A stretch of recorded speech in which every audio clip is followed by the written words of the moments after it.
Cricketer Victor ট্রাম্পার।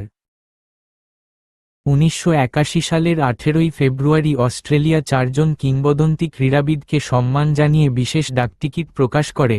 তাদের মধ্যেই ছিলেন ক্রিকেটার ভিক্টর ট্রাম্পার।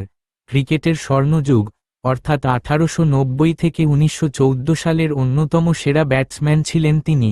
তার ব্যাটিং ছিল স্টাইলিশ, সাহসী এবং দর্শনীয়, বিশেষ করে বৃষ্টিতে ভেজা ও কঠিন পিচেও অনায়াসে রান তোলার অসাধারণ ক্ষমতা ছিল তার।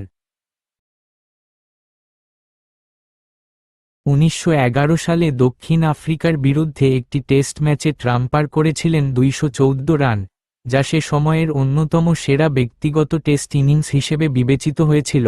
শুধু ক্রিকেট নয়, অস্ট্রেলিয়ায় রাগবি খেলাকে জনপ্রিয় করতেও তার গুরুত্বপূর্ণ অবদান ছিল। মজার বিষয়, এই ডাকটিকিটটির নকশা শিল্পী টনি রাফটি ব্যঙ্গচিত্রের আদলে তৈরি করেছিলেন। একটি ছোট্ট ডাকটিকিট, আর তার মধ্যেই লুকিয়ে আছে এক মহান ক্রীড়াবিদের অনন্য গল্প। ডাকটিকিটে কত কি, আরও এমন অজানা গল্প জানতে চ্যানেলটি সাবস্ক্রাইব করুন।